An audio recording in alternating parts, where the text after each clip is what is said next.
What's up, everybody? Welcome to the CanesInSight Daily Podcast, powered by Anajar and Levine Accident Attorneys. Happy Friday. Happy opening day.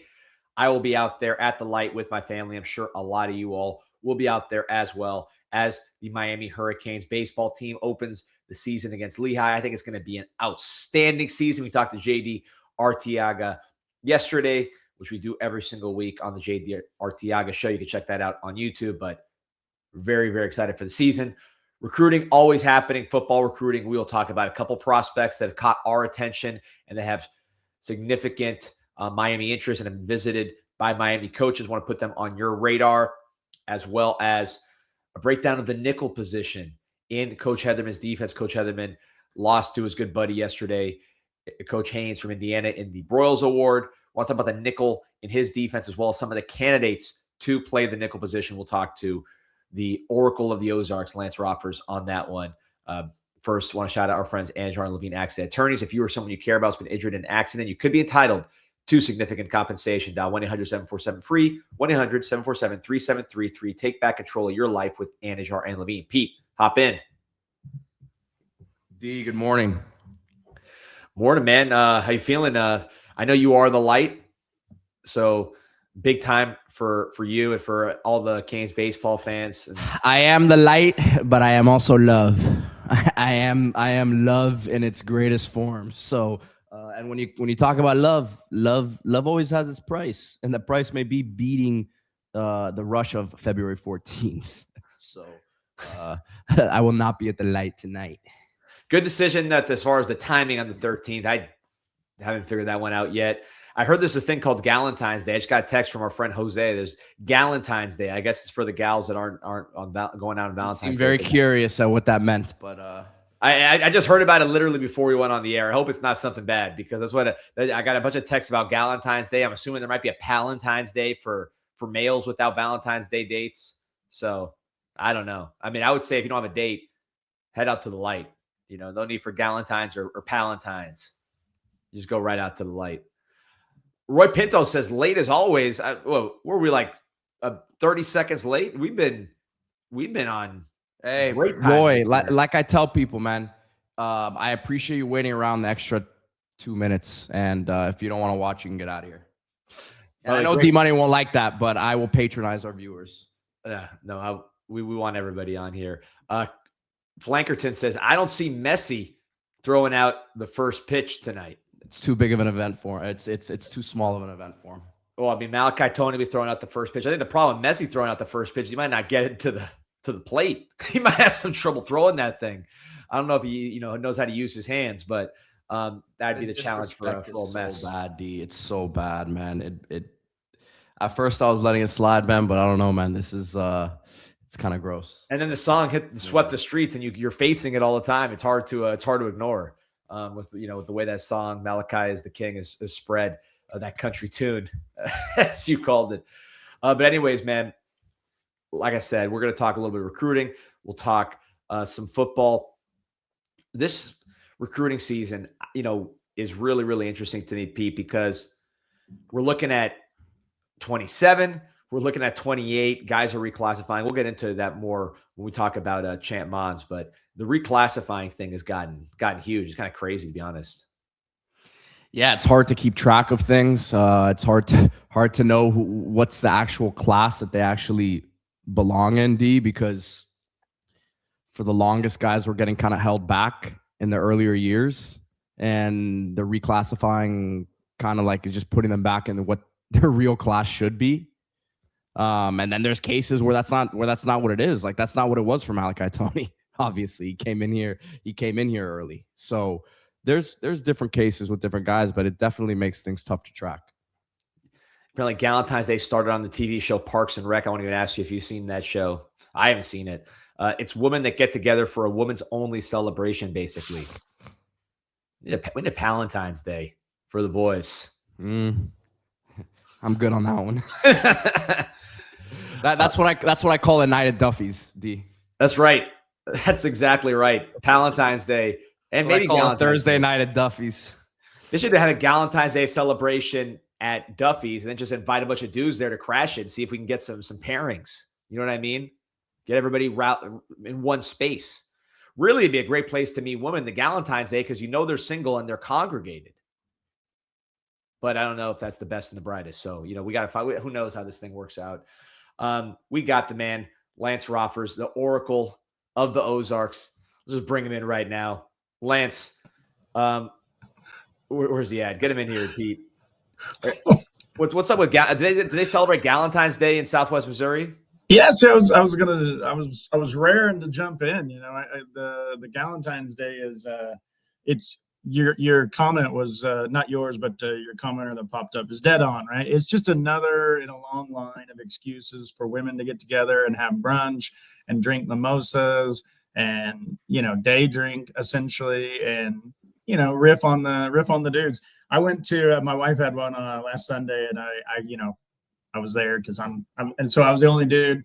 Wait. Oh! It was a lot of fun. Hold on. Holy moly! It's a Valentine's Day, man. Yeah, that's right. Valentine's. That's right. So your wife, despite having a Valentine presumably already, went to the Valentine's Day thing, and you went yourself. What were you doing there? Well, she wanted to show them what they were all missing out on. So. But yeah, it's just a big event to drink mimosas and day drink for the women. And Pete's dead on with his Valentine too, right? That's just with the boys, right? That's poker night or casino night, or maybe some of the establishments around the fine city of Miami that athletes like to partake in. That as well could be your Valentine's night, and you keep that part of things to yourself. But wait, without breaking confidences, what were they talking about on Valentine's? Like, what was the all the dudes. So nothing changes when these women are 40. It's the same deal. Yeah. We're all the same. We forget we're no longer 20 or whatever, and we just age and do the same things. How do they think Miami will fare without Bane and Mesidor next year? Yeah, they really think that the pass rush will probably be solid this year, but they're a little worried about how we're going to set the edge on the strong side. I agree, gals. By the way, I wasn't planning to do this read now, but listen, if you're having a Valentine's Day celebration or a Valentine's Day celebration, or, if you're like Lance and you are attending the Valentine's Day celebration as a male, you'd be the most popular husband at the Valentine's Day celebration when you bring in some ZONINs. How about that? The number one Prosecco in the country. Look at that right there. That's not Valentine's. That's an actual jam right there. That's an actual party with ZONIN Prosecco. As you see from the blue label, that is straight from Italy, one of the more awarded Proseccos in the world. Best Buy by wine enthusiasts, 90+ points from James Suckling. Again, this is the ZONIN family in Italy. It has been happening for a long time now, made its way stateside with our guy Rob, huge Canes fan. You can get it at ABC Fine Wine and Spirits, Jensen Liquors, Publix, but it doesn't have to just be South Florida. It is across the country. Total Wine. You got Total Wines over there in Southwest Missouri, Lance? Yeah, I was just about to jump in and say my wife had some ZONIN Prosecco last night at happy hour. So let's go. Now we're talking. Shout out. We have a good time around the Roppers household, Shout out to Dr. Roppers and ZONIN. All right, so now let's zone in on the nickel position, Lance, because, and I'm not even sure I'm using the right terminology. I may not be. I should have known this after a year, but basically, I don't know what you call overhang apex, the nickel, strong, old school strong side linebacker. This position has had so many different iterations, Lance. And then you look at the traditional nickel, which we think of as like the 5'9", feisty, quicker than fast corner that can tackle. And then I look at the Super Bowl and I see number 3, and the guy's 6'3", running 4'3", 220 something pounds and doing all that other stuff. Of course, Keionte Scott, great year for us. So just talk about this position, maybe a little bit about the evolution of it and just kind of how it fits into what Coach Heatherman's trying to do. Yeah, I think you nailed it, right? The position has continued to evolve, just like defensive football has continued to evolve, right? What you saw 10 years ago, 15 years ago with some of the spread offenses, some of the pace, Saban coming out and saying, hey, I've got to change, right? I've got to do some of these things differently.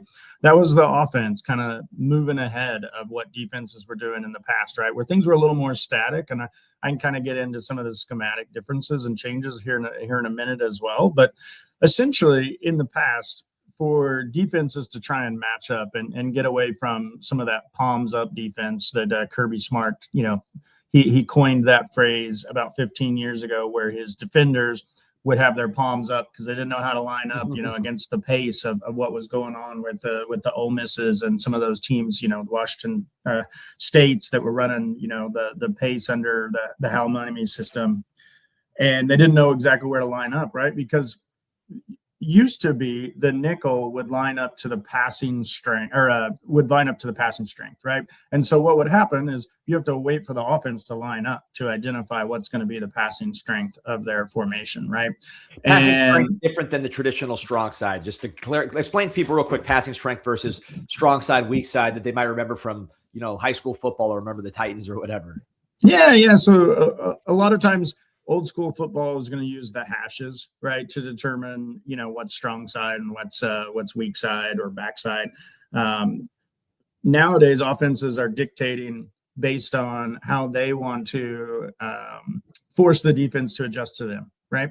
And so they can align their passing strength into the boundary, right? In the past, the short side of the field essentially is what we would call the boundary, would be where you're going to have maybe your X receiver ISO, where you've just got one receiver on that side, and then your strong side, your run strength is going to be to the other side, right?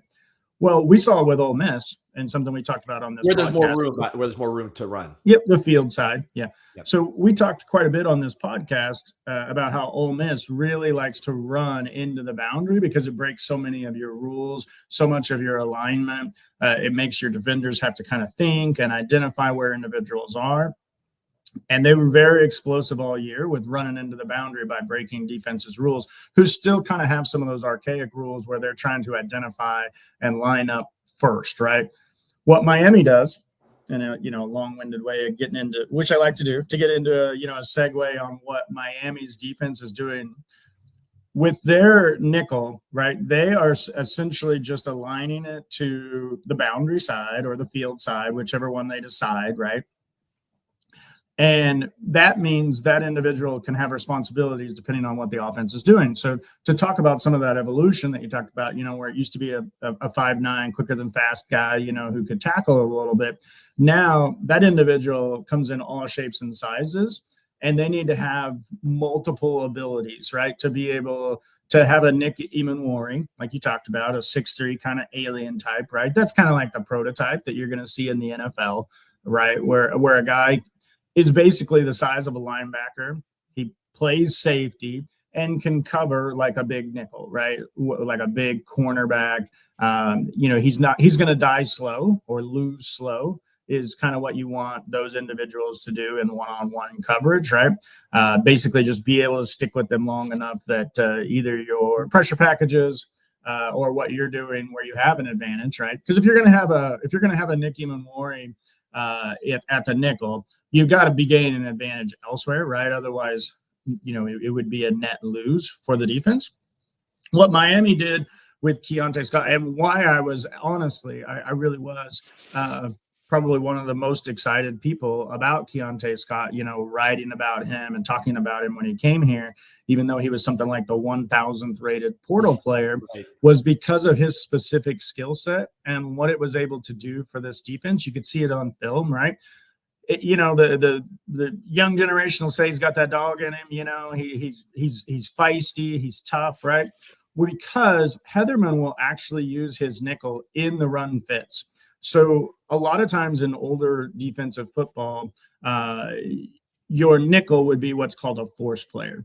And it's just like it sounds, right? That player is just trying to stay outside, wider than the runner or receiver, whatever it is in that case, and force them to cut back inside, right? So he's just got to stay outside shoulder. He's got to have leverage on whatever the blocker is. He's got a mirror and just basically try and pinch, right? And so that's going to be just a real simple what your force player is doing. With Keionte Scott, though, and what Heatherman does with his nickel is he actually inserts him into the fit. So now that individual is responsible for the C gap. And the C gap's going to be outside of the tackle, right? So, you kind of have your traditional gaps, right? You've got your center, and to either side of him is going to be the A. You've got your guards, and to the sides of them are going to be the B gaps, which is, as we've talked on this pod, what spread offenses really try and put in a crunch and attack the most is that B gap, because they spread you out, and then it's really difficult to account for an A and a B. And every defense wants to make sure that they're accounting for the A, or you're just going to get crushed. And so now your nickel has to actually take on blocks. He has to understand, a runner bouncing. He's responsible for tackling that individual in those paces. A force player is not responsible for making the tackle at all. He's just responsible for getting it back to his buddies, right? And so what Heatherman and all kinds of defenses are doing now, you see it all across all levels of football that I watch, where now you have to have a nickel who can actually fill the C gap. He can produce in pass rush. Another thing that Keionte Scott was very good at in this defense. Heatherman sends them backside or opposite of the running back multiple times a game, right? And that individual has to be able to, get the quarterback down. It's something we see more and more of these large quarterbacks or these elusive quarterbacks where, that first guy whiffs, and now you've got, a -1 on your back end. And it's a coverage player that you've taken out to blitz, right? And the quarterback's in a scramble drill, which puts your defensive rules into flux as it is.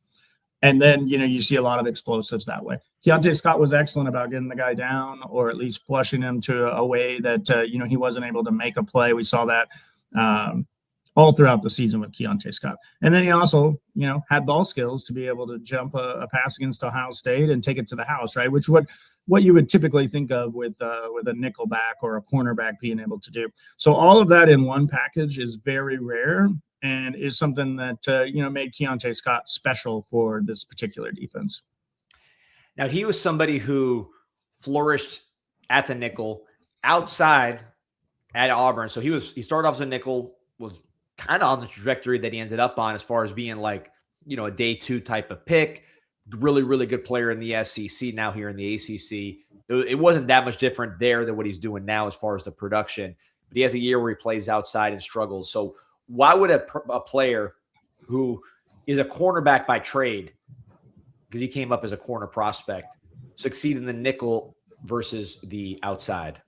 Yeah, so everything's happening faster inside, right? So it's just like when you talk about a wide receiver, right? And you say, oh, he's probably a slot wide receiver and not an outside wide receiver. It's the same deal for these corners, right? So typically they're going to lack a little bit of length outside. So in Keionte Scott's, situation, he lacks a little bit of length.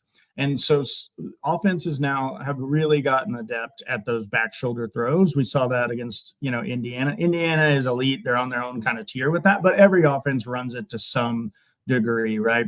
And so if an individual doesn't have the length to be able to kind of like interrupt those contested passes on back shoulders, they can get eaten up that way. Another is, do they have the length and height to contest some of those jump balls and some of those things you see in the college game a lot more than the NFL game, those fade routes where, you're just kind of 50-50 balls is what we think of, right? So that's another thing where an individual corner. And then the other is at nickel, you're coming forward more often and your eyes are forward more often. On the outside, you have to turn and run so much more than you do at nickel. That's probably the main difference, is being able to identify and find the ball with your back to it. Our good friend that you love with the Bengals, DJ Ivey, that was something that he struggled a little bit with in college. And I think it's probably why, he got such a reputation here, despite some of the skills that he had, because he just struggled with that. And it took him a long time to get better at that, and he has, right? But those are the main differences. And then just the physicality and size that you're going to face outside is quite a bit different. the Jeremiah Smiths of the world are obviously the outlier elite types, and they'd be good against anybody, right? But that's what I mean is, that body type is something you're going to see outside a lot more. And it's a different position with different responsibilities on the outside versus the nickel. And to me, you're recruiting to a different position, right? It's a free safety, strong safety. You're not recruiting the same guy for that. It's the same deal at corner. You're recruiting a different type of player at nickel than you would outside. That doesn't mean they can't play both. You see safeties all the time play free and strong, but typically they're better at one or the other. And it's the same deal with corners. Keionte Scott is like a prototype for what Miami wants that position to look like because of his looseness, so that he can still be a coverage guy, but his toughness and the way he tackles, is almost like he's an extra linebacker as well. So really love that player. So let's use that to transition to someone who might be Miami's nickel this coming year, which is Omar Thornton, the transfer from Boston College. Now, Keionte Scott, a corner that settled in and fit best at nickel. With Thornton, here in high school, kind of always played just close to the line, but a lot of people thought safety for him, and then he ended up, playing all over the place at Boston College. But I think probably more of the safety type of athlete playing nickel than Keionte Scott, maybe more of the corner type of athlete. So a guy like this, who obviously the physicality part and the just playing fast and all that, the violence aspect of Keionte Scott, I think he fits in perfectly, but different skill set a little bit in terms of the movement stuff. How do you see Omar Thornton? I know you haven't studied him at length, but just this type of athlete, this type of profile fitting in Coach Heatherman's defense at the nickel. Yeah, he's a little bit more of a big nickel, what you would kind of think of in that regard. So you can really utilize him as, an overhang, like you talked about earlier, which is really more of a responsibility than a position, right? It's an area on the field that they drop into. I think you're going to see him be more of an overhang, close to the line of scrimmage, like maybe press type nickel, right? Where you've got a safety over the top, right? For some of those seam verticals that you see in today's game quite a bit. And then I think you're going to use his physicality and insert him in the fit a lot more than you did Keionte Scott. And his ability to blitz is right on par with Keionte Scott. So I think you're going to lose a little bit in the coverage movement skills. I think you're going to gain a little bit in just being an enforcer, a banger, at that position. And I talked earlier about everything being a little bit quicker. So I think what you're going to see with him is him be able to use his physicality early and get hands on individuals, reroute tight ends, and then use his speed and physicality whenever it comes to running down the flats a little bit more than what you did with Keionte Scott. So those are going to be the big differences. I was surprised watching Keionte Scott over the course of the year. At the beginning, Notre Dame, he had some plays where he was, just, manning up receivers or at least dealing with receivers. It seemed like his coverage responsibilities, I don't know if they changed over the course of the year, but maybe it seemed like they leaned more into him blitzing, him more against the run as the year went on. Is that something with this position with Coach Heatherman, that maybe the coverage responsibilities have reduced to the point where you don't need a pure corner or someone who has that corner ability necessarily? Yeah, so you're relying on your creepers, you're relying on when you insert and replace, right? So, when you blitz someone like Keionte Scott or those individuals off the nickel, it's not like you just leave whoever they were responsible for, right? You've got to replace them, and typically you roll, and so you either have an athletic linebacker like Miami was able to do in some situations, or you roll a safety down and over, right? And Keionte Scott really had a knack for coming when the quarterback wasn't able to identify him. That's kind of like late comes or blitzes. And typically as a quarterback, whenever you get a nickel blitz, you're wanting to throw into the blitz, right? You're wanting to throw into the receiver that they left, right? Because it takes a little bit of time for the replacement to get there. But Keionte Scott and Heatherman's defense really does a great job of disguising that to where the quarterback doesn't identify it early enough. I think you're probably you're seeing the exact same thing that I saw, where the pure coverage responsibilities of Keionte Scott did decrease throughout the year. He was a little bit more of, a run fit, blitzer, an overhang, and responsible for attacking screens, things like that, a lot more than just lining up on the slot receiver and just following them wherever they go. That's something you're seeing from defenses all over, right? Because quarterbacks are just too good and offensive coordinators are too good with your tendencies. If you just try and line up and run routes or cover their routes all day, they'll eat you up. And we saw that under Guidry, quite frankly, right? That his defense was a little more static, didn't adjust to motions and formations on the fly post snap quite as well. And you saw teams really have a lot of success throwing the ball against that type of defense. Heatherman has brought a little bit more modern. What you're going to see is offenses trying to adjust to this too, right? This offseason, the next year, they're going to be like looking at these, the way that all these defenses are using closed, open, post-snap rolling of safeties, inserting their creepers. They're going to try and take advantage of those run fits, right? One thing I like in a nickel is an individual who can, get these quarterbacks down. You see somebody on your screen here, just did it. There you go. And that's something that I really like, because Keionte Scott, his coverage ability at that position with also having the tackling is pretty rare. I think Omar Thornton's probably more of what you're seeing as your stock nickel, big nickel that's happening these days. And to go back to, Nicky Memore, he's probably like a college version of that. Pete, you sent me a very interesting text yesterday, which actually prompted me to want to do this whole thing, which is you were talking about the potential for somebody that we've been slotting in at safety to play nickel, which is Dylan Day from Baton Rouge, a guy that played corner, nickel, safety, receiver all across the board in high school, has been mostly a safety here, but still retains some of that cornerback skill and definitely a physical player. Yeah, I posted on the Discord yesterday afternoon, just talking to some people. From what I understand, Day, and it's not something that he hasn't done before, D, but I'm hearing he's going to get an extended look at nickel here during the spring. A few different reasons. One, I think Conrad Hussey coming in really provides some good depth at safety. Day has been a special teams monster. He's had some opportunities. The Ole Miss game, I think that none of us are going to forget that one. It could have been a pick six and maybe put that game away. Tough to say away at that juncture of the game, but really would have given Miami. That was right before half, I believe. So he's been playing, but I don't know, man. I just think his skill set might be better served there at the nickel spot. Some of the blitzing stuff, D, you go back and look at his high school tape, which I'll pull up now. We were going back and projecting him as a future nickel. That's what I think Guidry really saw him as.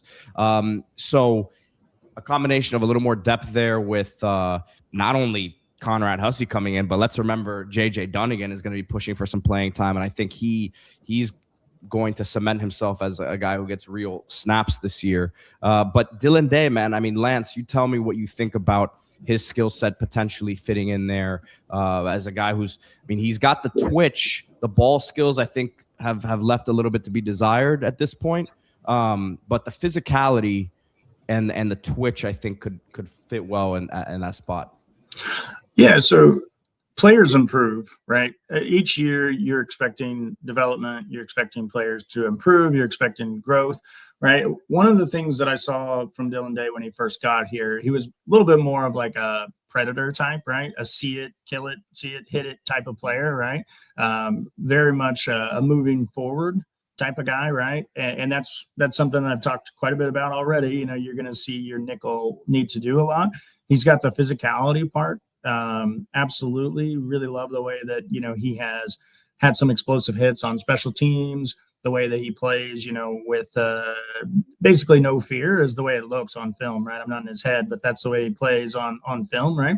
The thing with nickel that would be a projection for him is you've got to understand so many responsibilities that you don't have to really do. Like as an outside corner, you can pretty much say, okay, you've got the one. And when I say the one, that's the furthest outside wide receiver, right? So if you switch and the two becomes the one, you've now got that guy, right?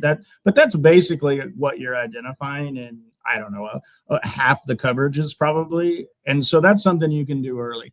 But as nickel, You've got to identify when you have the C. You've got to identify when you've got the overhang, when you're the apex. You've got to identify when you're the force. You've got to identify when you're blitzing, when to blitz, how to blitz. And then you've got to finish those plays. And on top of it, you need to have ball skills, right? I believe I need to see some growth in the instincts, the identifying the responsibilities, and then in the ball skills.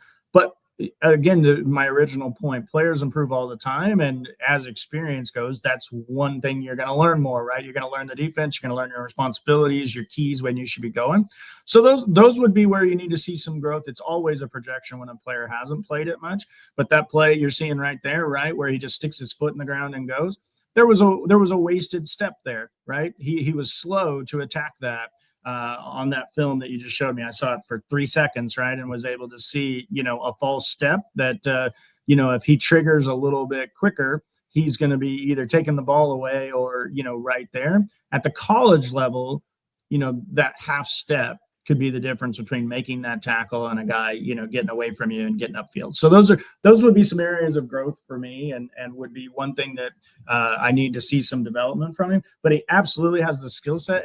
And Pete, I agree with you. I think his best position is nickel. I do not see him as a typical free safety because of some of those instincts, awareness type questions that I have. And if there's one position on the field, right, that is instinct awareness on the defensive side, it's safety, right? That's what made Ed Reed special. That's what makes these, the ball finds them types like Bryce Fitzgerald. Yeah. I mean, that's because they see it a half beat faster than everybody else. And I don't see that in Dylan Day all the time. So I think he's best suited for a nickel, and we'll see where he goes from there.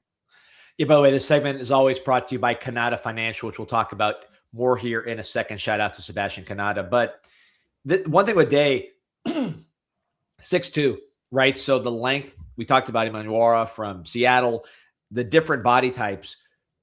Again, I historically associate nickel, just old school, with the shorter guy, right? The longer guy will be outside.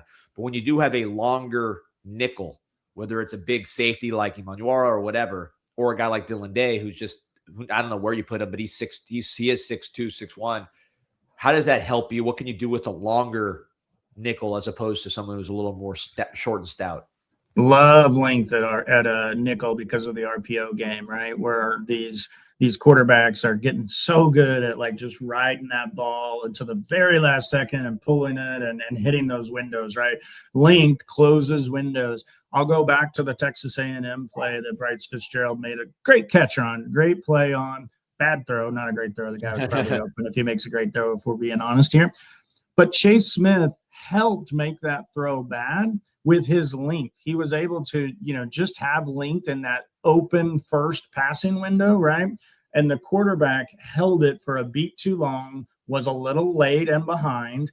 Bryce Fitzgerald finishes the play. He gets the girls, he gets the glory, as he should, right? But Chase Smith at least did his part in that play with his length influencing the quarterback's vision and where he can put the ball just a little bit. Same deal with your nickels, right? Whenever you're in those tight spaces, we've talked about it happens fast, those windows close.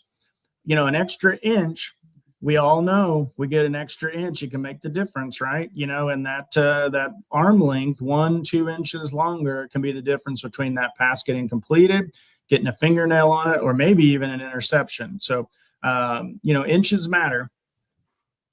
So the good Valentine's Day message there, Lance, for the Valentine's Day crew, sending a message. But no, listen, so we're talking about the nickel position and guys on the roster. There's a few different ways we could go here. I want to just talk. Omar Brown. Let's go. Let's start there. So there's a lot of different candidates, guys that can play other spots but can also play a nickel. Let's start with Damari Brown, because to me, the fact that he's 200 plus pounds, legitimately, and I mean, this is one of those guys, I compare him to David Njoku, that when you see this guy in person, it's just a different level of physique. This guy's just, he looks like he should be in WWE. Like, he's a strong dude and he's physical. He likes to hit. You see him when he has opportunities to hit. I wouldn't call him like a reckless missile out there where he's just flying and smashing piles. But when he's one-on-one or he has an opportunity to tackle somebody, stopping power is what I see from him. could he be somebody, assuming he's willing, which has been the challenge because he wants to prove he's an outside corner. I think he took some steps to do that last year. But if he's willing to play inside and that's something that works out, how does he fit there? I mean, that's my guy. Like, I think Damari Brown is a prototype nickel in this defense with his size, his physicality, his length, his ability to, press. He can match up with tight ends. He's got some quicks to be able to kind of like close some of those. I was wondering if anyone's going to, pick up on my jokes earlier, but it looks like your comments are not disappointing.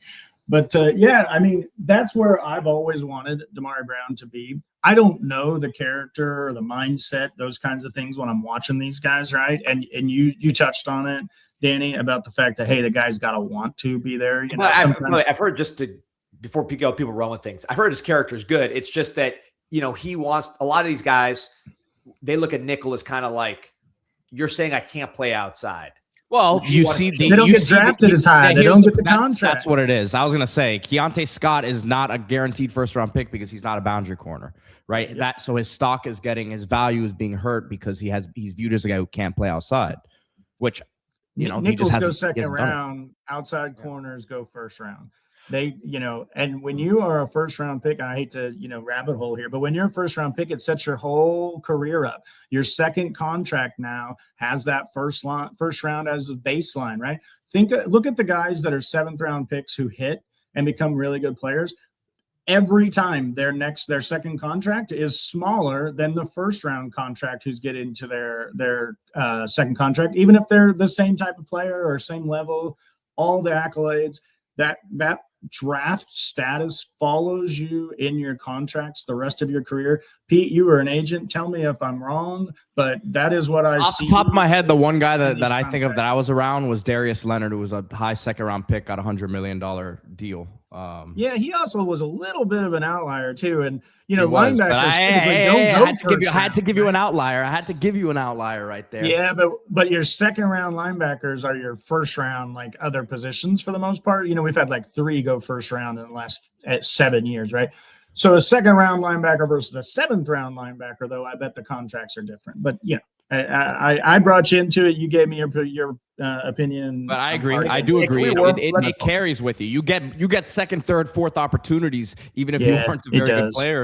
If you were a future a former first round pick, it certainly does, Lance. And by the way, let's go with this wormhole because I want to talk about this a little bit before we even finish with Damari because this is relevant to his because you've hit on exactly the issue with Damari Brown playing nickel, which is outside corner, more prestigious, more money, whatever. I think these NFL teams need to start treating nickel the same way they treat their other starters because I'm looking at the top 2 defenses in the league last year, Seattle and Houston. Seattle with Imanwari, I mean, he was one of the most important players on their defense. I'd say Witherspoon at outside, who, by the way, he would have been an incredible nickel too. He just happens to be on the outside. But, yeah, he's great. But Imanwari is a key guy in that team. And in Houston, I mean, when you think about Houston's defensive backfield, at least for me, the first name I think of is Jalen Petrie, the guy from Baylor. He's the nickel. So Brian Branch from the Lions, I'm sure I forgot. Derwin James for LA Chargers. Like these teams, Cooper DeJean, he plays the nickel for Philly a bunch. It's like these nickels are key guys on the best defenses. So why are they not getting paid? It's not like they're wow. My algorithm is listening to us right now. You guys continue. I'm going to pull up the tweet that just popped into my. But Damari, if he does both, right? If he shows, hey, I can play outside and inside, and he's versatile, and he can, play both. To me, that's only improving his value. You asked like who I see as the best fit. I think it's Damari Brown. I think, if I could mold a guy that's currently on the roster and stick him at nickel next year, it's probably Damari Brown if he's got the mindset. When I talk about character, I'm only talking about football character. I'm not talking about the BYU kid out, raping people and doing that kind of stuff because I don't know. I don't have any of that, right? When I talk about character, I'm talking about what I can see on film, and that's football character, right? Treat nickel corners as a premium position. He's Fake listening. Corey says, Fake Corey is definitely listening to this podcast, and he's got it right in my opinion. But Yeah, and next, you've got Omar Thornton. We talked a little bit about his physicality. He's going to be a little bit more of an enforcer type, a little more of the overhang, typical kind of big nickel. Really like his tape as well. I was impressed from what I've been able to see. I don't watch Boston college football very often. I'll just be real with you, right? And didn't have a lot to go on with him. Pulled up a couple of games, and I was like, this guy, not only is he talented and performing, I just loved the way he competed. Yeah. Boston College was not a great team, right? And you see it all the time with not a great team. The players know it. They know we're getting boat race today, guys. And you see it. I don't really want to dive. I don't really want to make that hit at the 6-inch line because he's going to score anyway, right? But how many times have we seen a guy fumble in that spot, or we just right before he crosses the goal line, the ball comes loose, some of those things. You saw Omar Thornton 100% all the time, and he was not putting anything on film that wasn't high football character. I love that addition wherever we slot him in. I think he's going to be successful. I think you could even play him, at linebacker some in a dime situation, right? And have him, be able to get somebody on the ground if they do try and pop a run. So big fan of him. You're losing a lot of physicality with the Jacoby Thomas and some of the other departures with Keionte Scott. Some of those things I really like what they've replaced it with. And then I just want to see some growth and development from some of the players on the team, like the Dylan Days, the Damari Brown, some of those things. I know our guy, Ethan O'Connor, he got some stuff on Twitter for, the number 1 overall pick, making perfect passes to a back shoulder guy, making unbelievable 4th down catches and getting their heel down. Almost nobody on earth is stopping some of those passes that they completed, guys. I mean, it's just pretty impossible because you can't jump the back shoulder when you don't have help, or they're going to be striking up the band, right? And that's what you're most worried about. So, Ethan O'Connor, he's got some versatility as well. I think he can play inside out also, in a pinch. I just love this defensive backs room. I mean, think of the difference between 4 years ago, what we're seeing out there and what we have now. I mean, the 3rd string guy here could start on a lot of Power 4 teams in my view. So, they've got a lot of options. I trust that Heatherman will find. We may see a little more mixing and matching this year than what we have seen in years past, right? Where Keionte Scott was kind of a set it and forget it, 900 type snap player when he was healthy. You might see some roles, right? Where maybe Thornton is more of your big nickel when you're really wanting to, have run fits and protect against the run game. You may see a Damari Brown or a Dylan Day, somebody like that, whenever you're, in some of the 2nd, 3rd and long type situations. But they've got the versatility to do it, in my view. Let me mention a few guys that we haven't talked about. Chris Ewald. So Chris Ewald, if he would not have gotten hurt last year, we should have talked about him earlier just based on how he fits into this. Because Chris Ewald, if he didn't get hurt earlier in the season last year, he would have played on defense. He did play on special teams and in blowouts and stuff like that, but he would have played on the defensive side of the ball. So he's one guy that I want to just make sure everybody pays attention to. Very smart, very well coached, Broward County kid, came up covering guys like Jeremiah Smith, getting passes from CJ Bailey in practice for Chaminade. So this is a guy who's battle tested, obviously played for other great teams as well. So Chris Ewald is someone, as he gets heavier, I think that's the big, especially at nickel where you got to tackle even more than corner. You're closer to the action. I think him putting on weight, getting healthier, just getting sturdier in his body is what's going to propel him. But he's got some decent length at nickel. He's over 5'11". I think he's 6 foot. He's got long arms and very, very well coached, smart player. He's someone who would have played last year. And then Ryan Mack, the son of Rod Mack, longtime coach up there, also played for the Hurricanes, was a really good linebacker for us. He was somebody that ascended at the Under Armour All-America game in Florida, really covered some of the best receivers in the country. His stock jumped. He's been here 2 years. He's been banged up pretty much the entire time. It's been injuries with him consistently, but he's somebody that does have talent and kind of fits that profile of the nickel. Both of those guys, I would say more of the corner type nickel than the really, dominant run defender, blitzer types that we discussed earlier. But Mac was the number one corner with OJ Frederic on his team. He was the number one corner on that team. People kind of forget. They were both awesome. They both played very well, but Frederic had some problems with some of those young bucks when he was in high school, right? And they put Mac on him, and he performed. So Mac's got a lot of talent.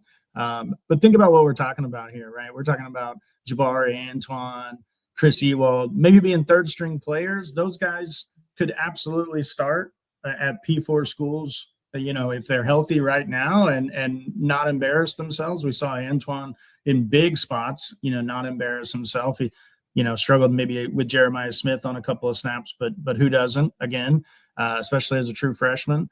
And the depth that you have and the ability to kind of fill in some roles this year is where I think it kind of lends you hope that they can be another championship contender next year.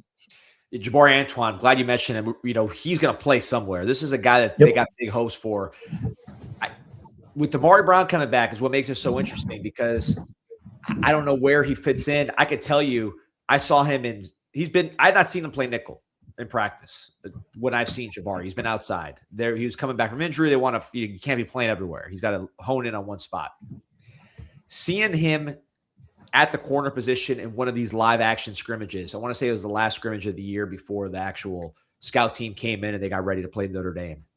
He was making tackles all over the place. I mean, he is not a cover corner that's not going to want to tackle. Jabari Antoine is a tackler. He could probably play safety. I think he's physical enough to do that. He's not going to because he can cover, but he well enough to be on the outside, but he can do it. He's big. I think he's a guy that if you put him at nickel, he could flourish because he's just coachable, smart, wants to play. He can tackle, he can cover. That's another option that we haven't talked about, but he could fit in there in the nickel. And then the last one I want to get to, and I'll start with you, Pete, on this one, and then I'll get Lance's thoughts. We had a little test run of this because Keonte Scott got hurt, right? So the last 3 games, you didn't have Keonte Scott playing nickel. Bryce Fitzgerald played a lot of nickel to end the year last year. And I thought coverage-wise, I mean, he could probably play anywhere. He's so elite when it comes to turning, running, just the speed. He is, to me, elite cover guy. He could play corner if he needed to. But his blitzing and ability to just forget it, I'm not sure, the physicality with Keonte Scott, how it compares. He was pretty effective as a blitzer. He got to the quarterback and made some things happen. So I don't know. I mean, maybe we should be talking about Bryce at nickel a little bit. I like him better at safety personally, just because he has more room to operate and cause damage. But man, he was. Yeah, I think I'm with you. I prefer him at safety, just kind of taking away a lot of the back end of the field there. I think he did it in a pinch, and he has the skill set to do it. But you're asking a lot of physicality out of that position in what we saw this year, and I just think that it's not so much that he can't be a better tackler than he's been and continue to improve there, but I think he's just so special on the other aspect of just being that free safety, and I'd rather him back there. I mean, we talk a lot about him having to continue to become a better tackler at safety. Is that not more even more of a premium at the way that nickel spot was played this year, as we've talked about a lot on the show? So to me, I prefer him at safety. But I guess we'll see what happens. And I think every game is different. That's the beauty of how these things go, right? Certain matchups he may be asked to play there. Yeah, Lance, what do you think about Bryce at nickel? Yeah, so I think if you're doing that, right, you've got a 9 at safety and turning him into a 7 or 8 at nickel, right? I think if you got a 9 at safety, you keep your 9 at safety, right? And one of these other guys that we've talked about can be a 7 or 8 at nickel. I think, yeah. I mean, we've talked about 5 different people, right, that have the possibility of playing there. Like, that's competition. That's what Miami was built on, right? You throw these 4 or 5 guys out there in spring and fall camp. The reason why it's fall camp is it's the fall semester, guys. So It's not summer camp; it's fall camp. And so, you throw them out in spring and fall camp, right? And let them. We don't have seasons down here though, Lance. It's so hot. That's what you got to realize, man. We don't have the seasons, so No, I've been busting to like get that out there because you ask why it's called. We've been thinking out loud on it. Because Lance, you're not there at fall camp. It's 112. It's the hottest day of the year. It is. People are melting out there. So it's like you call it fall. Yeah. The leaves are bright green and everybody's sweating their ass off. It doesn't feel like fall camp, but it's probably 80 there today. You guys don't. Oh yeah, I'll be wearing my sweater at the light, which we're gonna. That's the transition. Let's talk about that. But real quick, hey, it's not even 70 right now. I'll let you know, Lance. We're still there's a 6 in front of me. I don't know how you're able to live. I don't know how you're gonna make it through your day, Pete. Look at all those sunny look at all those suns right there, man. Are you kidding me? That's why you live where people vacation. Well, so Lance, I know you got to go, so I want to talk baseball first. Let's talk about the person who makes all this possible with Upon Further Review, and that's Sebastian Canada Financial. Yeah, if you've got a small business. Your forte is growing your business, finding what's profitable, being out there, relationships, doing those kinds of things. Let Sebastian at Canada Financial be your CFO. He can handle your bookkeeping, handle your plan, handle, what is your opportunity cost for the things that you're doing right now, right? Are there areas that you can focus on to grow your margin even more? Profitability doesn't mean most profitability, right? And having an expert, somebody that can look at those things and have a consultation with you and give you advice on that is invaluable in my mind for these small business owners who are experts at what they're doing, but maybe not at some of the financial topics that we talk about here. Canada Financial, CANNATA financial.com. I'll spell it correctly this week. And give them a call and, they will take care of you and allow you to do what you do best, which is run your business. And it's not just Atlanta, it's all over Florida. But real quick, Lance, and you can sign yourself out because I know you got to go in a second. But baseball, wanted to talk about it. I've seen this team. Again, there's a lot of parity. I think this team's better than the team that was close to Omaha last year. And I think it's better than the Louisville team that beat them. Again, a lot of parity. We saw the number 1 and 2 teams not even make the tournament last year. So that's what it is. But what do you see with this team based on what you've been able to? I know you haven't seen the practices, but you've seen these other players. You know the numbers. What are you thinking with this year's team? Yeah, baseball, I fell in love with it as a kid because my mind has always tended to drift towards numbers. Baseball is a numbers game. The sabermetrics revolution was as I was kind of growing up as a kid. College baseball has always had my heart. I'm a big Missouri State fan. You guys kind of hear about that sometimes as well. They've always had a great baseball program. It's something they could compete in with the big guys, right? And so that was something that always caught my attention. Miami winning 4 national titles, 2001, won both a baseball and a football title. People kind of forget about that a little bit. So I've always been, in love with college baseball. What I did this year, was just try to put together something called base runs. And so base runs just tries to regress all of the activities that happen on a baseball field, convert them to runs expected, right? And then assign value to them. You use a Pythagorean theorem formula to try and then convert that into an expected win percentage, right? Then you take those wins, right, against the win percentage on how many games you're going to play. You try and convert that into a record, right? Then you try and plug those games into an RPI calendar that a calculator that I put together, right? And you kind of see, okay, well, where does this place the team at the end of the year, right? One of the under the radar things with Miami this year is they have several more home games than they had last year. And what does that mean? Well, that means that you have to win more games to have the same RPI as what you had last year because you get a boost in the RPI formula for road games. So even though I don't have their record improving a gigantic amount, or I have their record improving quite a bit, it doesn't improve their RPI a gigantic amount in the calculator when you look at what you're expecting. But my base runs win percentage, I had them coming in winning 37 games on a 54 game schedule, so 37-17 on the season, with an RPI coming in. Let me see what I got here. I got to pull up my spreadsheet. This is awesome podcasting, right? But RPI of about 0.5701, which would put them, coincidentally enough, the exact number that they were last year. I didn't plan that, right? That was just what I looked up after I ran all the numbers. Put it in as a Monte Carlo, which is basically just you simulate the various characteristics of the team, 10,000, 100,000 times, however many you want to run it, right? You come out with a record, that 37 wins that I kind of talked about earlier.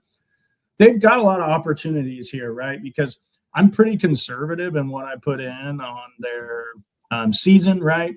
Losing, 2 out of 3 at Clemson, losing 2 out of 3 versus Florida, because those darn guys always seem to do that to us. Losing 2 out of 3 to Florida State, losing 2 out of 3 to North Carolina State, right? So all you got to do is win 1 or 2 of those, and now you're in the hosting conversation, right? I think you've got to have some steps forward in your pitchers this year, right? Last year, I felt like we have several good, solid pitchers. Something you also have to remember when you're talking about the college baseball game, 5.50 is the average ERA for a pitcher, right? We converted to what happens in pro ball all the time, right? And, a 5 ERA starting pitcher is a pretty good starting pitcher, right? But you can get drafted. Yeah, but the Floridas and the Tennessees and the whatever, the UCLA. Wow, guys, I gotta bring this up. This is breaking news because we talked about this guy a lot this year, and I know you have to get off, Lance. SMU defensive coordinator Scott Simons is getting hired as the new inside linebackers coach for the Cowboys. All right, yeah. Well, Royals semifinal. Let's get him out of the picture. Yeah, he hurt us. Good coach. He did a great job with us and some of our underneath game that we like. That's to a do. Big loss for them at this looks juncture, like man. Crumb, He's been there for a few years. Maurice Crumb looks like he's going to replace him. Who's his dad? Yeah, just internal promotion. Was an all-America linebacker for the Canes. But anyways, Lance, finish up because I know you got to go, and we're going to talk more, by the way, about baseball. By bringing you on for a baseball-only show. So get back to it. Hope so. Yeah, but I think we need one of those starting pitchers to take a step forward, right, and be kind of like the 3.5, 4 ERA type, right, to really kind of give you a driving force in some of those Florida, North Carolina State, Florida State type series, right? I think you're just at a disadvantage when you don't have some of those. And, you've got Ajar Siskar, nice player. I don't know. He's going to need to take a step forward. Darius, from what I understood, took a step back in fall, and is starting out as the Sunday guy rather than taking that step forward you hope for. That doesn't mean he can't. And I think the key to the season is going to be, Menendez and Robert coming back from injury in the middle of the season. What do they look like? Coming off surgery, typically that tends to impact your command. How quickly do they ramp up, right? And then what happens, right? If you're able to host and you get a Menendez to kind of be one of those frontline guys like you hope he can be, or at least a weekend guy, that increases the depth of your bullpen and gives you a shot, right? College baseball is so much about what do you have in your bullpen, because games are won and lost so much in that 6th, 7th inning. Where in the pro game, you got a guy throwing 95 to 100, in that spot, and they've got an ERA under 3, right? And it's a totally different game in college baseball. And so Miami has more depth there this year. I do like some of the arms they've added, but they've all got questions outside of Bilka.